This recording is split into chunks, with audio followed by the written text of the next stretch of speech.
Welcome to The Mortgage Voice with Jeff Barton, your voice in the mortgage industry.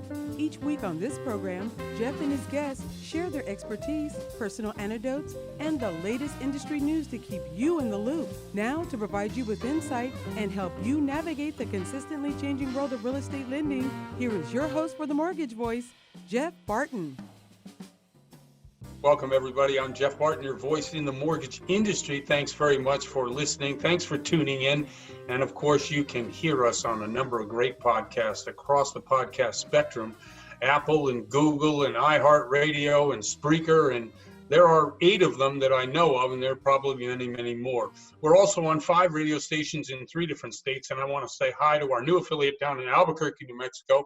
We are still trying to gain a terrific real estate agent down there. I've asked several. Of course, I've had some difficulty reaching, or maybe it's just because we're new in the area and nobody knows who we are.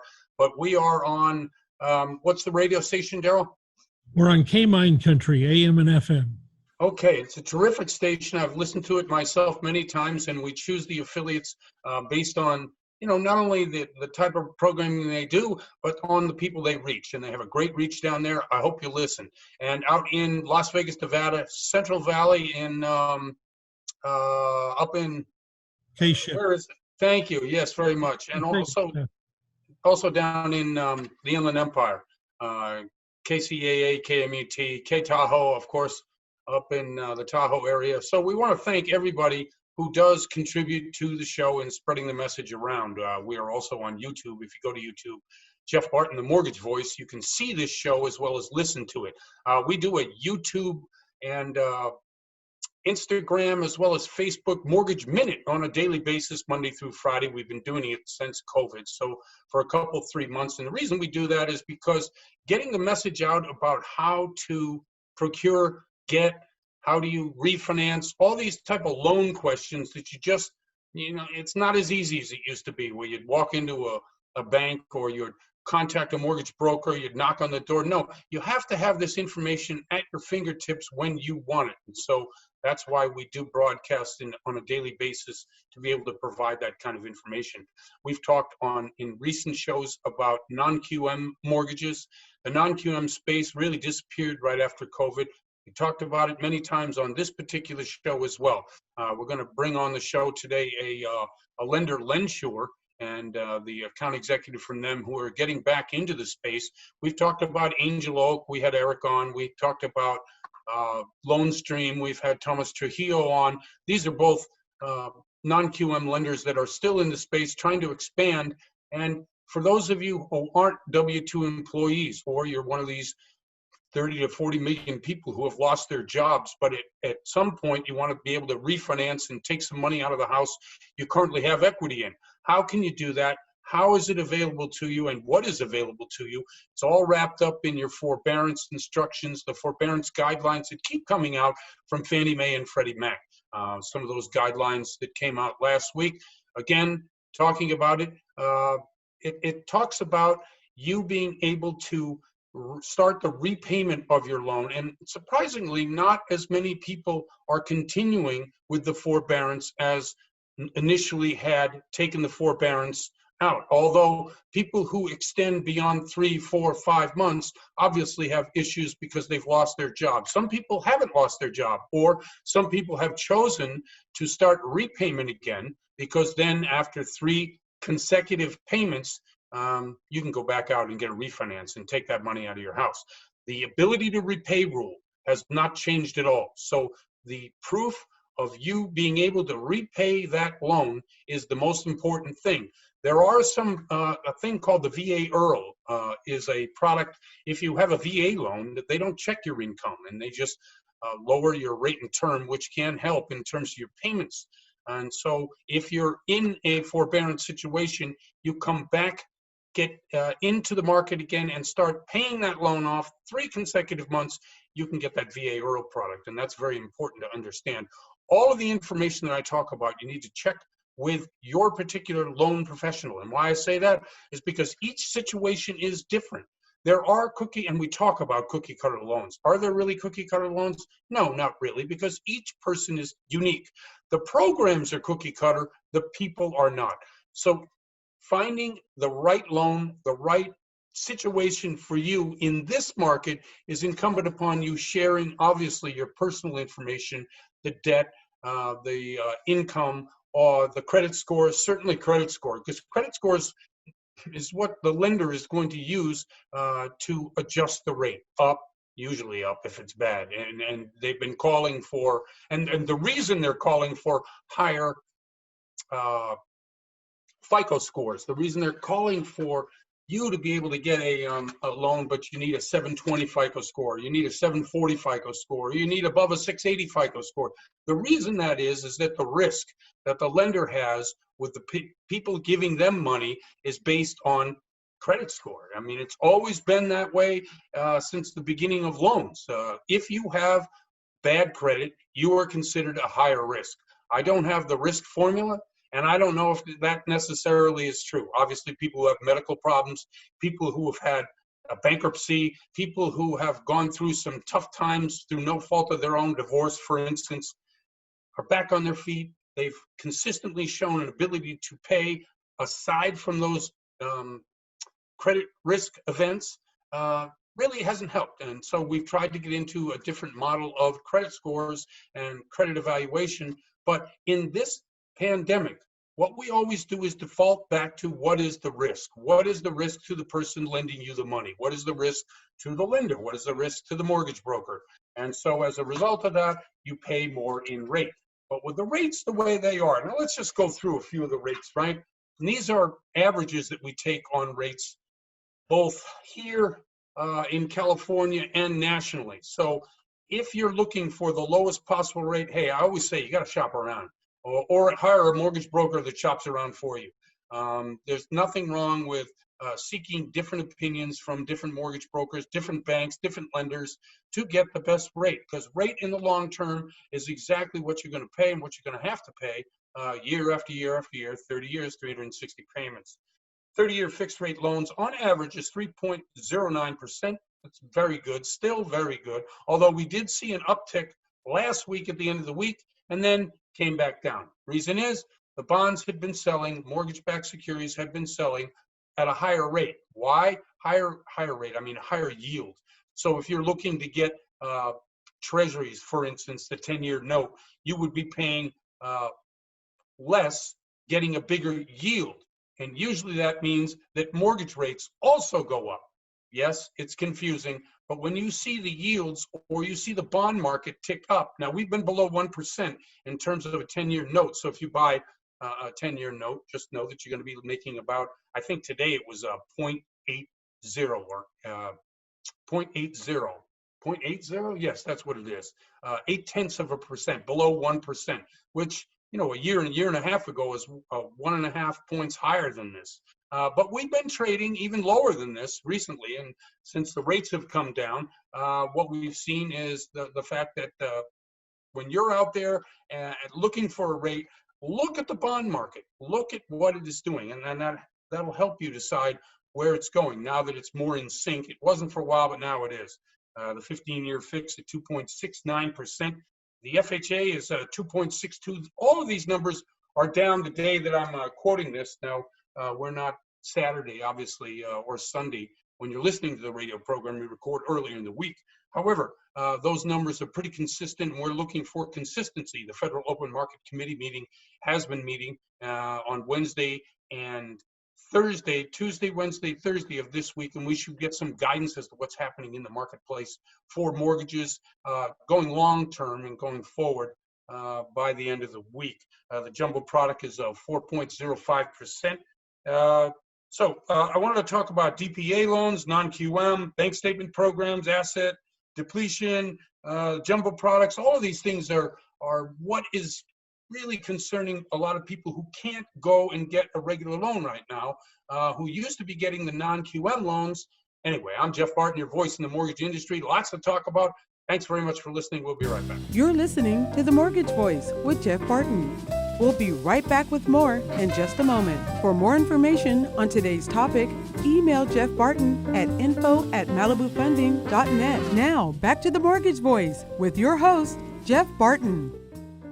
Welcome, everybody. I'm Jeff Barton, your voice in the mortgage industry. Thanks very much for tuning in. We are on all major 8 podcasts here, and also 5 different radio stations in 3 different states. Appreciate everybody listening. We're on YouTube too. If you go to YouTube, Jeff Barton, the Mortgage Voice, you can see this show as well as hundreds of other shows that we've done over the years. During the COVID-19 pandemic, we've been trying to also add 1-minute LinkedIn and Facebook broadcasts on a daily basis, just to keep the information out there, to keep the information fresh. There's a lot of confusion in terms of forbearance, in terms of purchases and refinance when it comes to ability to repay. But today, I've been very lucky to get a guy who is the Chief Valuation Officer over at Clarosity, Ernie Durbin, and he's agreed to come on and talk to us a little bit about appraisals, what they're doing during the pandemic. Ernie, thanks very much for coming on the show. Jeff, it's good to be here with you. Thank you very much. Now, you're on the East Coast, is that right? You know, I'm actually, I'm in flyover country, sort of. I'm in the Cincinnati area. Ah, very good. I spent a good summer in Dayton, Ohio 1 year, so I know a little bit about that area. Yeah, well, you know what? I was born in Hamilton, Ohio 60 years ago, and I never left. Excellent. Okay, so thanks for coming on the show. Can you describe to us the difficulties that your company or maybe some of the guidelines that you're using to do appraisals nowadays and how that's working? I certainly can. First of all, we're a nationwide appraisal management company. I'm sure you're familiar with appraisal management companies. So we're engaging appraisers in all kinds of different markets. So it's not uncommon for us to see, obviously, a diverse response to different economic conditions. This one was a little unique, Jeff, because as you know, almost the whole United States had to have some type of social distancing policy, and ended up really kind of quieting the real estate market almost everywhere, I would say. So appraisers' initial response, of course, appraisers have been very busy with refinance business. And, you know, the initial response was the same thing that everyone else responded to COVID-19. It's a little fear of uncertainty. So, you know, we had situations where it was difficult to get appraisers to inspect the interior of a property. And obviously there are many situations where appraisers were prepared to do that with personal protection wear and other precautions, but homeowners didn't really want anyone in their house. Of course.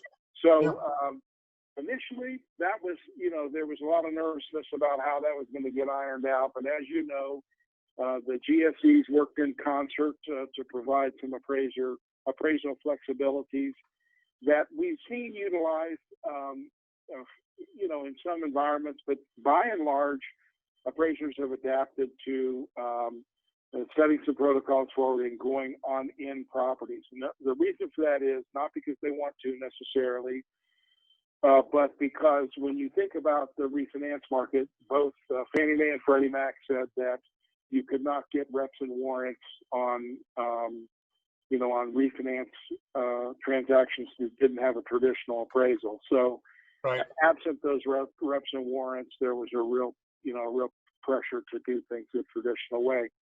In the beginning, it slowed things down for a week or 10 days, but as appraisers adjusted to it, I think they're getting back in the swing of things. But there are other larger systemic things that I think we need to think about, like you know, we had a lot of courthouses around the country closed for several months at a time. So we've got to think about recording data and what that means for a data source that we use in valuation to, you know, use to build automated valuation models, AVMs, and to use for triaging appraisals and making decisions, you know, automated decisions, automated underwriting sort of decisions. Those that's going to be up in the air. We're going to have a real blip in this time period right now where we don't know the veracity of the data, and I think that's going to be interesting in the future. Yeah, I agree with that, and I don't know bonding agencies, rating agencies, how they come up with this being apples to apples, meaning that in previous, like say we had a disaster in one part of the country, yeah, you would be able to adjust that part of the country, but it wouldn't infect the entire system. However, appraisals during this time have really, you have to be able to see the interior of the property, but you can't. So does it really, I mean, I guess what I'm looking for is an answer. What is the answer to this when Yeah. we get out of the COVID situation? Well, so that's a really good question, Jeff, because when you think about it, by and large, appraisers have been able to value properties. But the bigger question is, what are the definitions we have for market values? A typically motivated buyer and a typically motivated seller.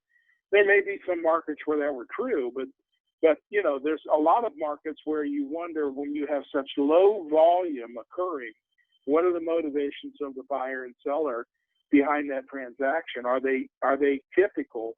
And these are the properties that appraisers are going to be using as comps, as comparable properties in the future. So they need to begin right now to start thinking about spending more time verifying the conditions of sale on properties that they're using as comparables. And then, on top of that, there's a lot of other verification that needs to go into the process. Appraisers need to, right now it appears as if we have a V-shaped recovery, right? Real estate markets seem to be really bouncing back. Let's hope that's not a dead cat bounce. And by that, I mean, we had that surprise unemployment numbers last week that were the opposite direction of what everyone predicted. We still have millions and millions of people out there that are in forbearance and are unemployed. That's going to titrate into the economy, and you've got to think about the rising prices we see right now. Are they really representative of a normal market, or is it just the extreme tight supply as a result of COVID-19 on top of an unusually short supply anyway? There's a lot to figure out in the future, Jeff. Yeah, I agree. And I think, hearkening back to 2008, it was valuations, it was inflated appraisals, it was bad mortgage brokers. It was a lot of things got blamed on this. I'm just worried that this entire situation is so out of control in terms of the value. Like, what is the true value of the house? Is that really based on market conditions, or is it based on something that is, and to get hung out to dry again, as an industry, myself, yourself, I just don't want to see this. Obviously, I'd like to see everybody back to work and everybody back to a normal situation. I'm just not sure if we're preparing for if that doesn't happen, and what happens when people stop paying their mortgage because they don't have a job. And that's what the real, I guess, fear it is in the mortgage industry. Agreed. And I think we are dining quite well on low interest rates, and this has been a buffet that you and I have eaten at for quite a while. Yep, 10 years. Yep. We're still in recovery mode, interest rate wise, from the last problem. That's right. That we had in the mortgage crisis, and now on top of it, we've got this just global shutdown of economies, and it feels like things are bouncing back. But I really think we got to keep our ears up and our eyes sharp for what's around the next corner. I am a positive person. No one would ever describe me as a pessimist. But my job as chief valuation officer is to start thinking about what's next, right? And I think that we're training our appraisers at Clarosity, to start looking at listings and pendings and days on the market to try to get some feel for market direction, because you can't just rely on sales. Right. Think about it in a minute. Most appraisers try to use sales within the last 3 to 6 months. Well, basically, the majority of that data occurred prior to any of this market reaction to COVID-19. So we're appraising properties right now with comparables from a previous time. And the same thing is going to be happening here, as we come out of this scenario and maybe have a more robust market. But will that if we have more inventory, are we going to have the same price support? I don't know. That's a good question. So the only way to try to get a feel for that appraisers need to be doing is considering listings and pending properties. Listings represent the top end of the market. It's very hard to justify appraisal. Hey, Ernie, I gotta go. We are at the end of our time. I wanted to have you back again because the conversation is yet to be finished. I'm sorry, we just ran out of time. I really appreciate you coming on the show. Well, are you still there? Yeah. Inviting me, and my telephone number for a follow-up. Great. Excellent. Thank you very much. That's Ernie Durbin. He's the Chief Valuation Officer for Colorosity. I'm Jeff Barton, your voice in the mortgage industry. We'll be right back. You're listening to The Mortgage Voice with Jeff Barton. We'll be right back with more in just a moment. For more information on today's topic, email Jeff Barton at info@malibufunding.net. Now, back to The Mortgage Voice with your host, Jeff Barton. Welcome back, everybody. I'm Jeff Barton, your voice in the mortgage industry. Thanks very much for listening. Thanks very much for watching us. If you do watch us on YouTube, you can go to Jeff Barton, the Mortgage Voice, see this as well as hundreds of other shows. Certainly during the pandemic, we've provided information to you on a weekly basis as to what's available, what isn't available, how you might take advantage of it. We also do a LinkedIn as well as Facebook 1 minute mortgage minute on a daily basis. You can look me up, Jeff Barton. I'm all over the internet. I'm not one of these private individuals that you can't find. You can find me. And if you want to call me, text me, email me about anything having to do with what's on the show, or ask me some questions about what we're talking about on the show, that's great. As I said, thank you very much for listening to the show, seeing the show. And one of the guests that we bring on from Las Vegas, Nevada, in the retirement and in the wealth building business is Terrell Robinson from WealthWave, and he joins us now to talk to us a little bit about what's going on in Vegas and how his business is. Terrell, how are you? Hey, how you doing, Jeff? Hey, Jeff, thank you very much for having me on. I really appreciate it. Sure, no problem. I love having you on. You kidding me? You give me the best scoop of what's going on out there. Oh, man, thank you so much. Thank you so much. How's everything going down in California? Out here in Southern California, as you know, we're in the San Fernando Valley of Los Angeles. It's been a very interesting time the last 3-4 months. Reason being obvious, the pandemic.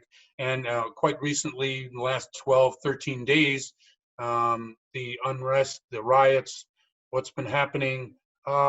In some respects, it's brought us closer together as a city. In other respects, it has driven us far apart. So, I don't know, I guess you pick your poison in that one. Exactly. Wow.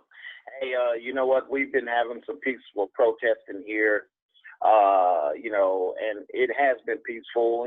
Fortunate for that, our city has joined together and band together. And the biggest thing is, look, let's get back to the task at hand and putting people back to work, because people sometimes are getting a little eerie just sitting at home, getting a little antsy. So we want to get people back to work, and the protesting is fine, but it's the looting that causes the issue. Of course. Then you're tearing down other people's dreams when that goes about, and that's a whole different other subject.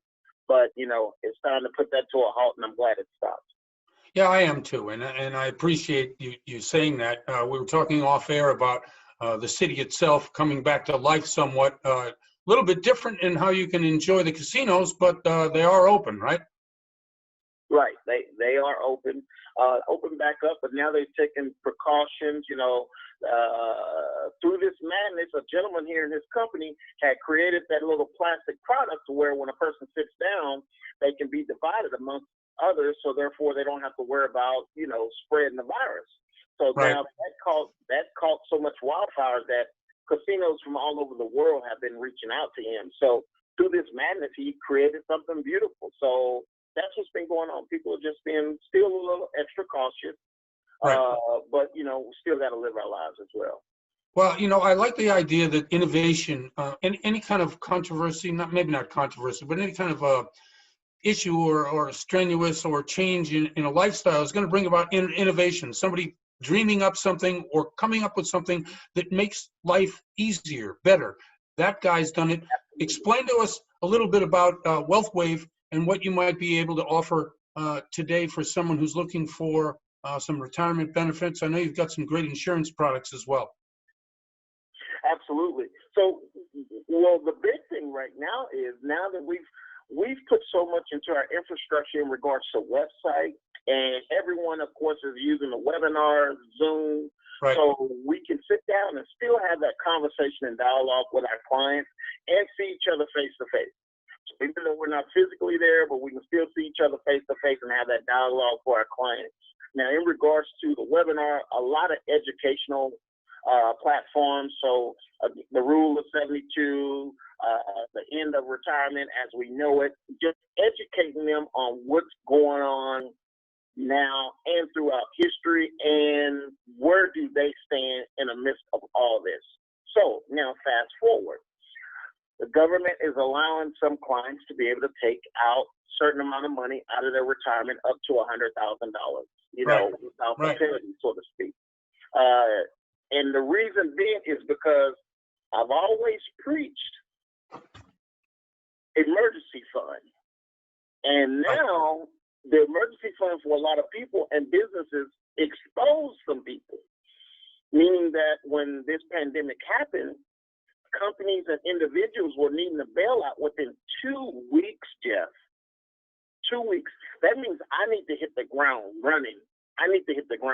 Because people were needing bailouts within 2 weeks.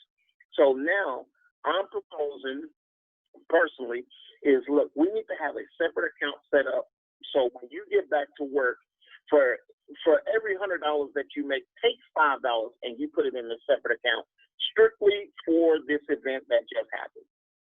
Number two, you have an old retirement account or you have a retirement account. We now have the ability to do an enforced rollover, put that somewhere secured where it is locked and your principal will never go down again, allow you to take some bonuses. It was up to 20% bonus.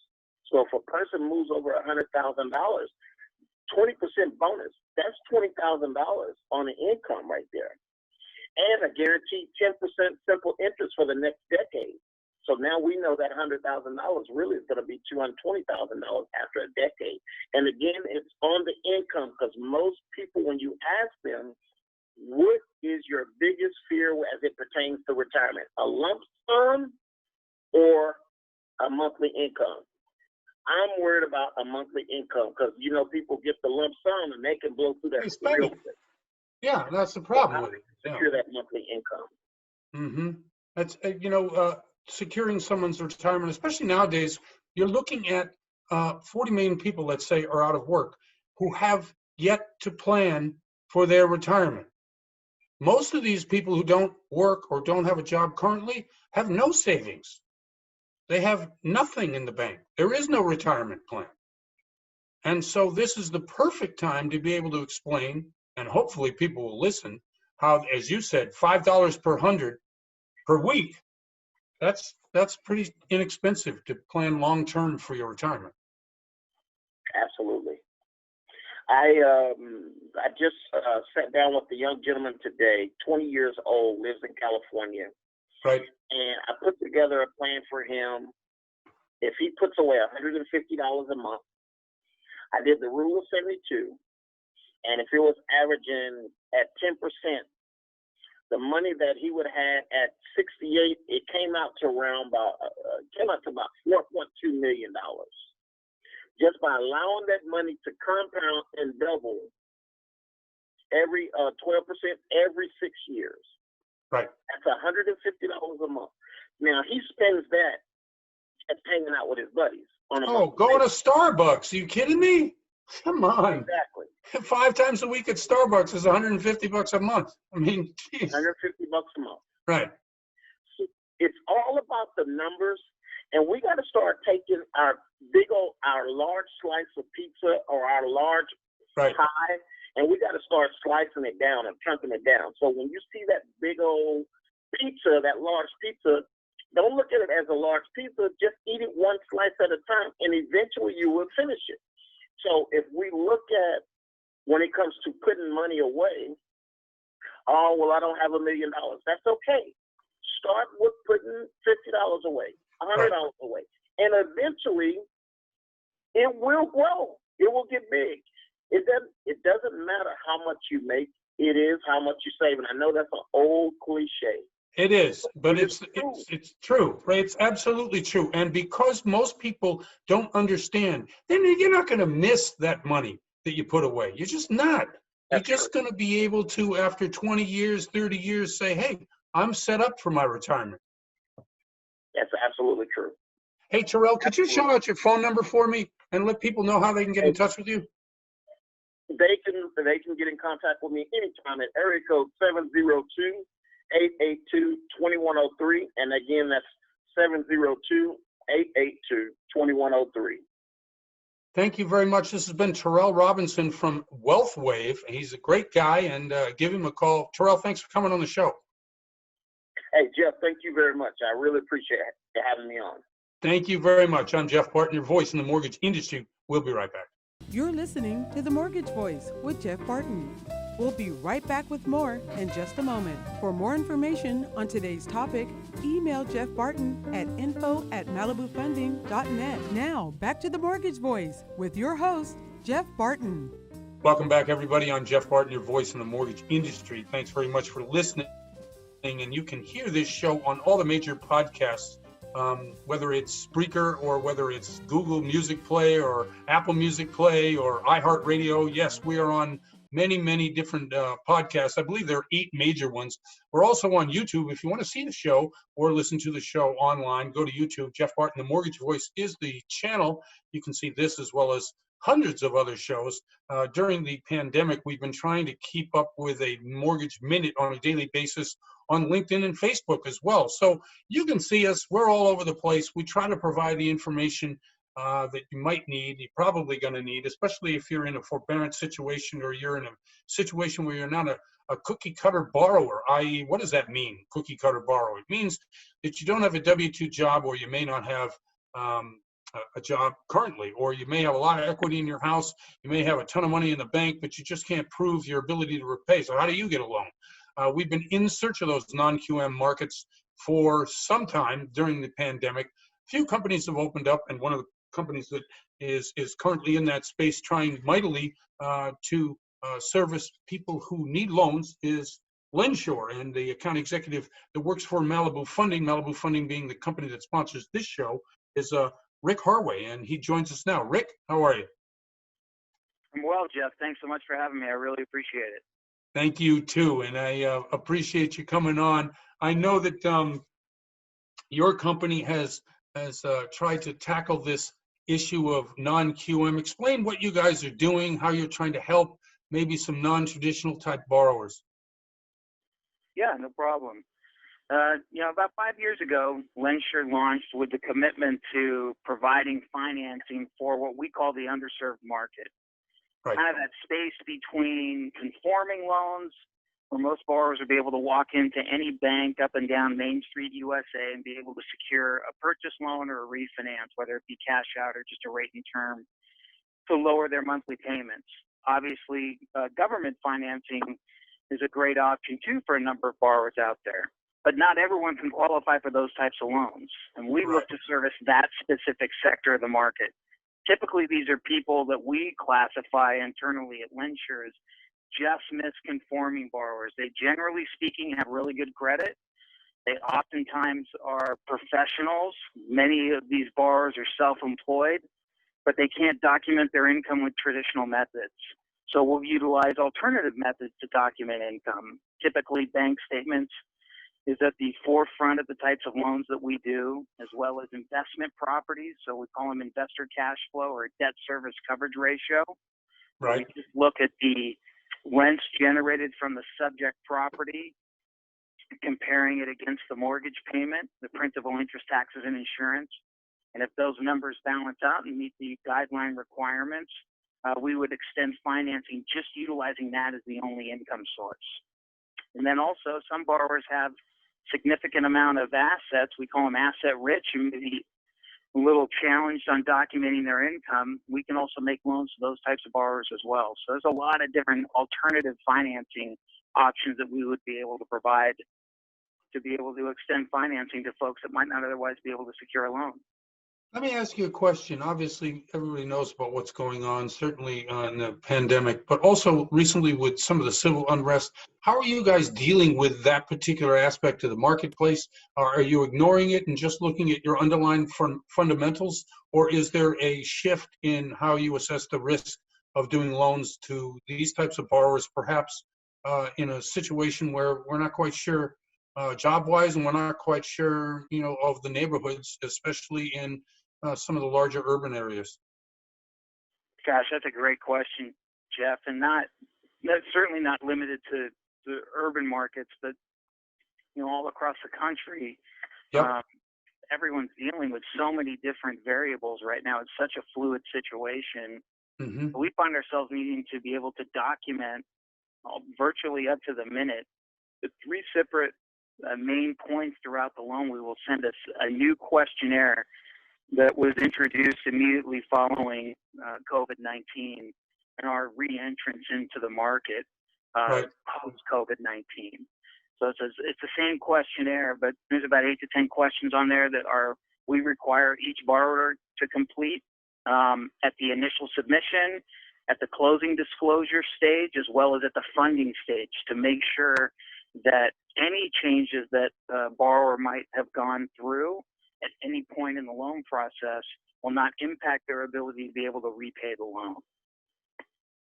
Yeah, that's obviously the most, and I always talk about it as the important thing in any loan, in any market, in any condition. Can you repay the loan? That's really the number one issue.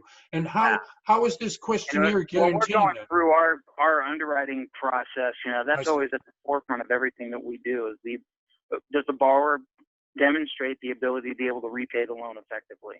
That's ultimately what we base our loan decisions on.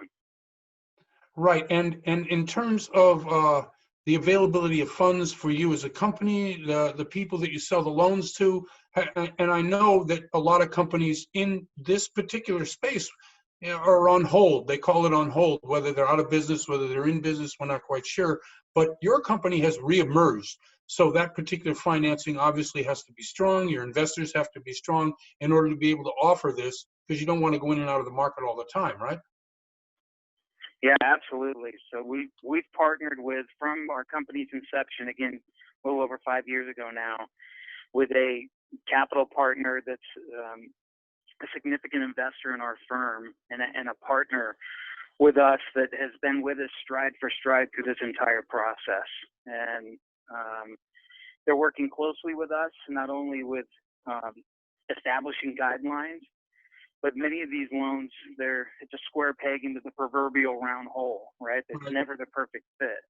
So a lot of the loans that we make will have exceptions.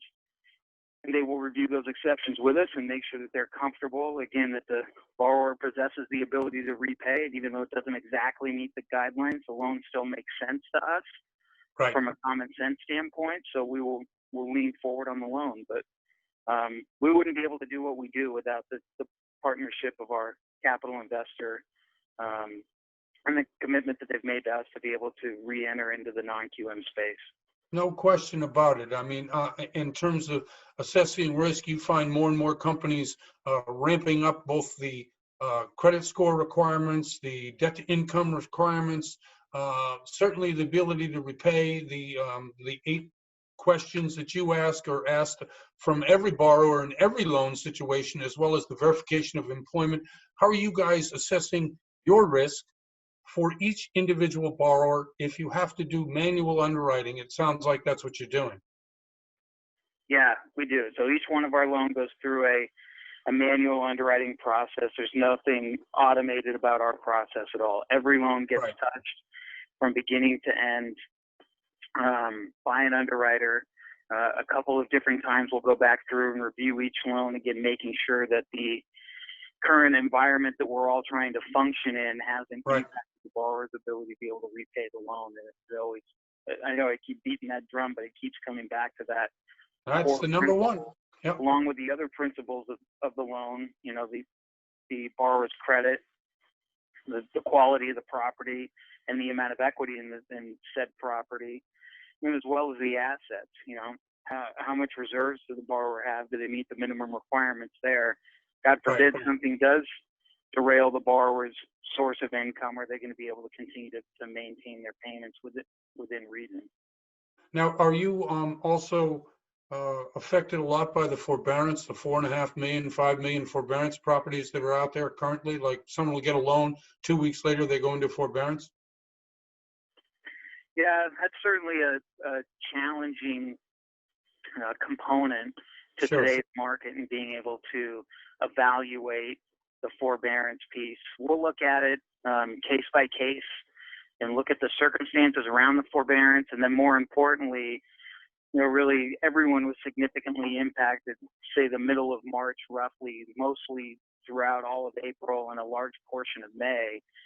But have we seen that borrower turn back to work? As a matter of fact, I just had a loan approved on Monday, so yesterday, where we had that happen, and the borrower came in. This borrower was self-employed, and his business was significantly impacted by the pandemic. But late May and early June, we could start to see his business coming back, providing up-to-date transaction history on his bank account and being able to see his depository activity mirroring what it was pre-pandemic. So we started to have some confidence that we were going to be okay, and his business was returning back to normal cash flow. We were able to issue an approval, and he just got into contract actually earlier this morning, and hopefully close the loan by the end of this month. Listen, Rick, we're at the end of our time here. I really appreciate you coming on. Could you shout out your phone number for people who are interested in getting in touch with you about a loan? Yeah, I appreciate that opportunity, Jeff, and Sure, happy to come on anytime you might need me. But you can reach me at 858-333-3499. Thank you very much for coming on the show once again. Thanks, Rick. My pleasure, Jeff. Take care. Have a great day. And you too. That's Rick Harway from Lenshore Mortgage. I'm Jeff Barton for The Mortgage Voice, and we'll be right back. You're listening to The Mortgage Voice with Jeff Barton. We'll be right back with more in just a moment. For questions or comments, send emails to info@malibufunding.net. Now, back to The Mortgage Voice with your host, Jeff Barton.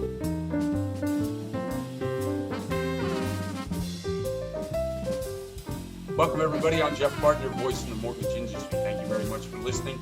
And you are listening to us on a number of different stations here in California, in Albuquerque, New Mexico, and up in Las Vegas, Nevada. And I really appreciate you and all listening to it. We're on all the major podcasts, Spreaker, iHeartRadio, Google. What's the Apple one? Apple Music Play. Thank you very much. I don't know why I can't remember that. And by the way, when you get older, you need a lot of notes, and you need a lot of, string around your finger in order to remember things. One of the things about doing this show from a remote location, we usually do it in the same studio, is that you have to be absolutely prepared because, the roll keeps rolling, and it's difficult at times when you're trying to make it up as you go along. So if I do stumble, please forgive me, as I would you, as all of these radio and television personalities trying to come up on the fly with a way to do it in a remote location. In some respects, it makes things easier. In some respects, it makes things hard. So that's the question I guess I would ask most of the listeners today. Are you working from home? Do you find it easier? Do you like it more? I know that in my own workforce, the people that work for the company that I have my day job with, Malibu Funding, and they sponsor this show, and I thank them very much. Their NMLS number is 79620. But those people who work for Malibu Funding primarily work from home anyway. The office staff, it's about 50-50. 50% are home, 50% are at the office. Kind of a flip-flop situation. We're not quite sure when that's going to end. And if and when it does end, do we go back to a way that it was? The reason this is important, companies are looking for ways to innovate. Companies are looking for ways to be able to cut expenses, be more productive. Is your job one of the jobs that is going to have difficulty returning to the way they used to do business, the way you used to do business? Why do I say that? I asked that question, I guess, because the ability to repay, when you get a loan, let's say you have a loan right now and you've been laid off, or you're waiting to get rehired, and you're wondering if, in fact, you can go back to that same business, back to that same profession. Because not only do you have to pay your mortgage, but you want to be able to continually try to innovate in your payment schedule. I mean, if you've got college for one of your children, if you've got other expenses, let's say you have a car payment, let's say you have a second home, let's say you're trying to fund a business in order to get residual income, in order to be able to retire from one job and move into another job. I know myself, that's what I've been doing for years, just trying to be able to diversify my own personal life, to be able to extend my work life, and to be able to get out there and be a contributing member of society. So if you're in any of these areas, in any of these respects, I think the important thing is to be able to, is to be able to, as I said, innovate. And can you innovate if you're unsure of the job you're about ready to either have, to keep, or we don't know? So that's why I asked the question, are you going to be able to go back to the same job in the same way at the same pay? I think those questions, to be answered by major industries, we won't know for a year. And the reason is because we will be involved in many things this fall. This September, October, November will be the silly season when everything's going to halt up because of the election, and we will get all wrapped up in that, as we're all wrapped up right now in the social unrest, as we've been all wrapped up in the COVID-19. Business as usual is not this year, and so it's important to understand what is going to happen in the future and how you're going to be able to repay the loan you have or get the new loan based on ability to repay laws and ability to repay rules instituted by Fannie and Freddie back when Dodd-Frank was done and back in 2008, 2009. Okay, so a couple of things I wanted to ask everybody in general, just because I think it's that type of week. We've had the Federal Open Market Committee meeting, and what we get is from Jerome Powell and the people at the Fed is that they're continuing to backstop the economy. We're looking for another stimulus package to come out of Congress. All of these things are looking to stave off, or in Keynesian economics, to be able to have government spending at levels to be able to sustain the economy until or when the economy picks up enough steam to sustain itself. What happens to the debt? What happens to the notes, the treasuries? The Fed I looked at a number, it's staggering, $7.3 trillion balance sheet. That's what the Fed has. And can you imagine? It's mind-boggling to me. And I know that there's a lot of economists out there who say, don't worry about it, it's not that big a deal. And that you can't compare a budget from a household making $45,000 to $50,000 a year to the federal budget. Why? I don't know. I've never understood the cross dynamics of why the personal can't be compared directly to the U.S. government debt. But that's just the Fed's debt, the trillions of dollars that have already been spent. Anyway, that's a whole other discussion. So let's talk into a couple of these questions that I had. There's a company out there called Endemia. Maybe you've heard of it. They do facial recognition software. This is part of the growing number of companies getting into the ability to be able to not only identify and recognize, but to be able to store and track. And there are some 800 million people in the database of this company that they track worldwide. Entrance into the United States, entrance into other EU countries. So if they can do that with your facial recognition, they certainly can do that with your purchases. They certainly can do that with your economic activity. One of the things that this information does is it provides risk analysis on loans that they're going to do for you. This is the frontier of how loans will be done in the future. The ability of lenders to be able to minimize risk, and then when they take on any risk, to be able to assign a financial calculation to be able to say, hey, this is your risk and this is what you will pay. It'll be individualized as opposed to program-wise. And because of that situation, the laws have not been written enough to cover what it is these companies are doing. So when you get a phone call at night, when you get a phone call during the day, and there is nobody on the other end, these are part of the systems in place by companies like this. This company, again, is called Endemia, and this particular way by which companies track you. They look to see whether you're home. They look to see whether you answer the phone. They're not looking for an answer. It's just a check to see if the phone's still good and if that person is still there. It is part of how the information is gathered on a worldwide basis to track you and your economic activity.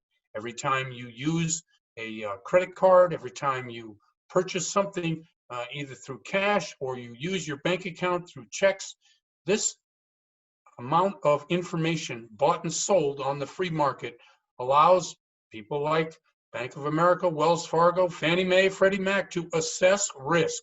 Now, they're supposed to be doing it in pools. They're supposed to be doing it as an aggregate, as a large number. However, they're not. So this is the future of lending. And part of what's happening with COVID is that as people move to a more stay-at-home economy, be easier to track you, be easier to be able to say that this is coming from you, from that house. This is coming from that credit card, from this person. And all of this assigns risk. Now, in the lending business, we've been assigning risk to people forever. And usually we do it in a ham-handed way.